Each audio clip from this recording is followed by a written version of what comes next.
करते हैं और इसे फर्स्ट टर्म यानी पहला पद बोलते हैं।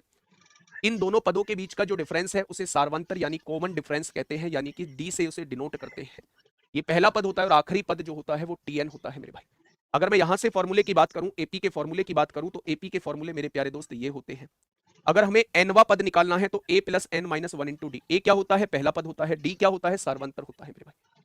अगर मुझे योग निकालना है, योग निकालना है तो इसके योग के दो फॉर्मूले होते हैं, एन बाई टू और ब्रैकेट के अंदर ए प्लस एल होता है।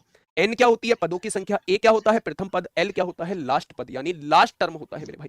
अगर मैं इसका दूसरा फॉर्मूला पूछूं तो N by two A plus N minus one into D होता है। ये इसका योग का दूसरा फॉर्मूला होता है मेरे भाई। तो अगर मैं आपसे ये कहूं मेरे प्यारे दोस्त, एपी के अंदर केवल इन तीनों फॉर्मूले को आप लोग पढ़ लीजिए, आपसे क्वेश्चन बनने जो है वो स्टार्ट हो जाएंगे। क्वेश्चन बनने जो है वो मेरे प्यारे दोस्त स्टार्ट हो जाएंगे। अगर मैं जीपी की बात करता हूं, यहीं पे मैं आपको जीपी के बारे में थोड़ा सा बता देता हूं। जीपी को कहा जाता है ज्योमेट्रिक प्रोग्रेशन यानी कि गुणोत्तर श्रेणी। जीपी को क्या कहा जाता है? ज्योमेट्रिक प्रोग्रेशन यानी कि गुणोत्तर श्रेणी से बोला जाता है। अगर मेरे प्यारे दोस्त मैं कहूं कोई सी श्रेणी ज्योमेट्रिक में कब कहलाएगी, तो मेरे प्यारे दोस्त जब रेशियो बराबर होता है। जैसे अगर मैं यहां कहूं 1 है, यहां कहें 3 है, तो 3 गुना है, यहां भी 9 आ जाएगा, यहां 27 आ जाएगा, यहां जो है 81 आ जाएगा, यहां 243 आ जाएगा, और ऐसे ही कोई सीरीज बढ़ती चली जाएगी। तो आपने देखा ये इसका 3 गुना है ना, ये भी 3 गुना है, ये भी 3 गुना है, ये भी 3 गुना है, ये भी 3 गुना है। यानी जब आप रेशियो निकालते हो 3/1 3 आएगा, 9/3 3 आएगा, 27/9 3 आएगा, 81/27 3 आएगा, 243/81 3 आएगा। यानी कि मेरे प्यारे दोस्त अगर अगर मेरे भाई रेशो समान है तो वो श्रेणी क्या कहलाती है? ज्योमेट्रिक प्रोग्रेशन कहलाती है। और उसी रेशो को हम लोग क्या कहते हैं? उसी रेशो को हम सर्वानुपात कहते हैं, यानी कि कॉमन रेशो बोलते हैं मेरे भाई।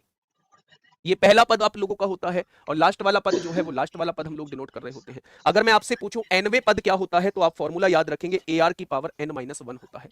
अगर मैं इसमें योग पूछता हूं तो योग के दो फॉर्मूले होते हैं। कौन से दो फॉर्मूले? हम लिखेंगे ए वन माइनस आर की power N upon one minus R होता है। ये प्यारे दोस्त तब लगता है जब आर एक से छोटा होता है। लेकिन अगर कॉमन रेशो यानी ये जैसे यहां रेशो आर एक से बड़ा है, भाई दूसरे को पहले से डिवाइड करेंगे 3 आ रहा है ना, इसको 3 से डिवाइड करेंगे 3 आ रहा है ना, तो मेरे भाई इसमें जब आर एक से बड़ा होता है, तो फॉर्मूला लगता है R to the power N minus one upon R minus one.